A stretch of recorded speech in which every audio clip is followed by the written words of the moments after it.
Danger, Will Robinson! Danger! No, Will Robinson! Danger! The future of work. Technology is changing faster than ever, but what does that mean for our jobs, our lives, and our future?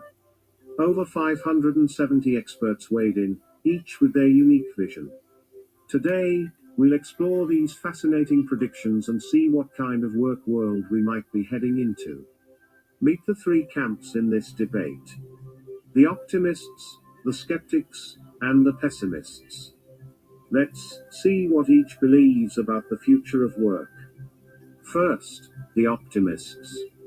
They argue that technology will create a post-scarcity world where robots handle the mundane, allowing humans to focus on innovation, creativity, and maybe even more leisure. Optimists believe AI and robotics will do the dirty work, bringing wealth, progress, and freeing us from tedious tasks. Then, there are the skeptics. These experts agree technology will advance, but they see it boosting productivity rather than replacing human jobs outright. Skeptics think that, while jobs may evolve, technology will ultimately lead to economic growth and new opportunities for people, just as it has in the past. Pessimists fear companies may prefer robots over people to cut costs, leading to what some call a degrowth economy. Each group has its own timeline of how soon they expect changes. Optimists are looking forward to breakthroughs within a decade. Pessimists foresee rapid challenges. And skeptics. They say some predictions might never happen. So, why are these predictions so different? Our experts say it's all about perspective. Each group is influenced by its own field and values. Tech entrepreneurs are hopeful because they drive these innovations. This disconnect is rooted in the types of evidence and experiences each group relies on. And while it might be tempting to pick a side, the future of work will likely blend elements from all three views. In the end, the future of work isn't set in stone. It's shaped by us, our decisions, and our visions. So, next time you think about the future of work, ask yourself, not just what it might look like, but what kind of future do you want to help create?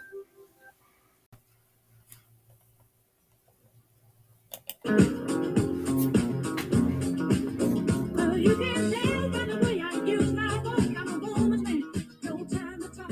Music loud, we'll be walking, keep the rap, since I was young, it's alright. It's okay, you may look the other way, but we can try to understand. New York Times, that makes no man. But you're away, you're staying alive, staying alive.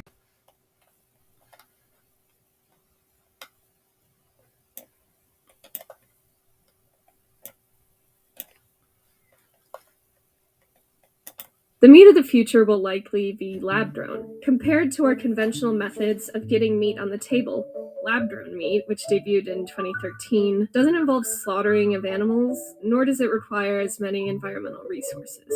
Compared to other livestock, raising cows require 28 times more land and 11 times more water. The World Wildlife Fund adds that beef production drives 25% of global land use and forestry emissions.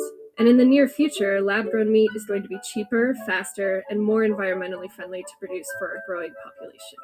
But how exactly does one grow meat in a lab? The process isn't as weird as you might think. Currently, the most successful method involves harvesting stem cells from cows. Stem cells are the building blocks of essentially everything, from muscles to organs, from which muscle tissue is harvested from the live animal in what is said to be a harmless, painless procedure. The tissue is made up of muscle and fat cells, which the scientists separate from one another. What we need are the muscles, which are then dissected and cultured. Cell culturing is where a cell is removed from a plant or animal and then put into a favorable artificial environment, usually some type of substrate that supplies essential nutrients like amino acids and carbohydrates to grow. All it takes is just one singular muscle stem cell to grow up to 1 trillion muscle cells. The newly grown muscle cells naturally merge together to form tiny myotubes, which are then placed in a ring. The muscle cell's tendency to contract frequently causes them to grow into a small strand of muscle tissue. The muscle tissue tubes are then layered together to form a hamburger shape. One muscle cell has the potential to turn into 1 trillion muscle tissue strands, which is a lot of burgers. The lab-grown hamburgers don't quite look like normal hamburgers and are much paler in color and blander in taste. But as scientists point out, that blander taste is a fair trade for an efficient way to create protein and feed the world's growing population. The price of lab-grown hamburgers has already dropped from $325,000 to just over $11 per patty. While it is still pricey compared to a Big Mac, which costs $4.79 on average, the price will likely drop in the future as production methods are streamlined, meaning that more likely than not, lab-grown meat will be on your dinner plate in the near future.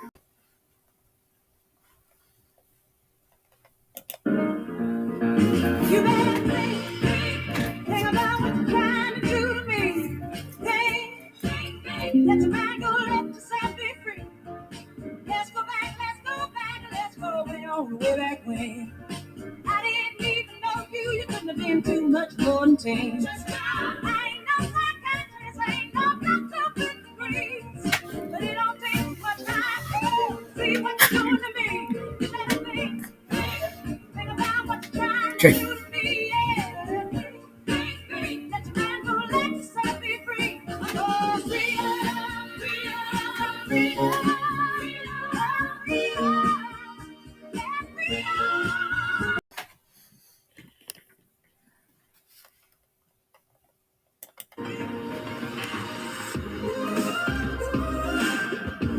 It feels as if the world is moving at a faster rate than ever.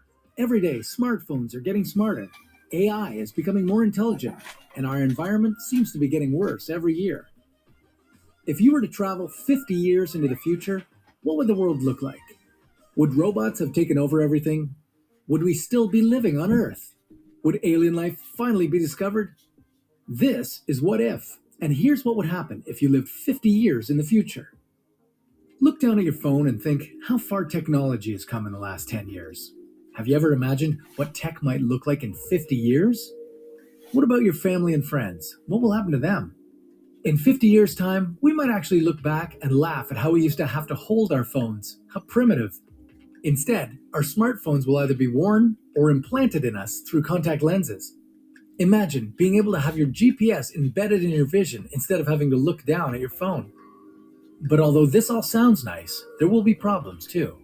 If you don't want to fast forward yourself into the future because you're worried that your family might not be around, well, you can rest easy knowing that in 50 years, the average life expectancy will be about 80 to 90 years. That's over 10 years longer than it is today. Since the 1960s, our population percentages have always looked like a pyramid.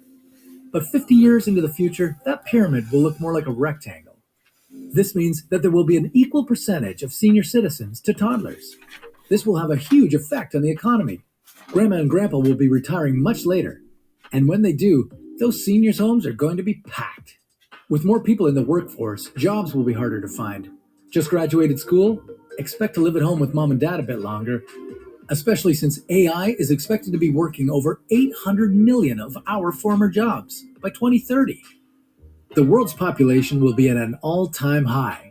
By this time, the population of Earth will have reached a staggering 9 billion people. More people means more problems. There will be a much higher probability of food shortages as we try to grow crops to feed everyone. Due to increasing temperatures, crops will be harder to grow as well. And with 70% of the world's population living in cities, crowding will lead to more diseases being spread and being spread faster. As for the environment, well, that doesn't look too good either. The Amazon rainforest will continue to be deforested, and in 50 years' time, half of it will be gone. Don't expect it to come back either. Increasing climate change will render it a parched shrubland. Higher temperatures will cause the polar ice caps to melt to less than 50% of what they are today.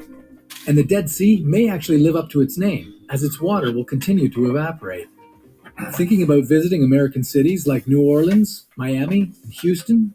Well, sorry, but you're out of luck. Hurricanes will get a lot worse in the next 50 years, and higher water levels will lead us to abandon the Gulf Coast. But don't worry, it's not all bad. Although the world may be dying, it's not the only place humans will have to live. In the next 50 years, humans will have begun colonizing Mars. Private companies will even be attempting to travel to the Alpha Centauri system, the closest star system to our solar system. While we're there, we'll visit the Proxima Centauri B planet, which has a good chance of housing alien life. If we don't find any little green men, we might decide to colonize it ourselves. So we've talked about the human race and the environment, but what about you? What's going to happen with you 50 years into the future? Well, first off, you won't have to go to the doctor for your annual checkup.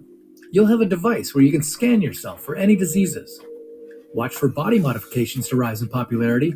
And no, we're not talking about tattoos or piercings. You'll be able to get things like cybernetic eyes that will allow you to see better, and to see things that are invisible to us today, like radiation.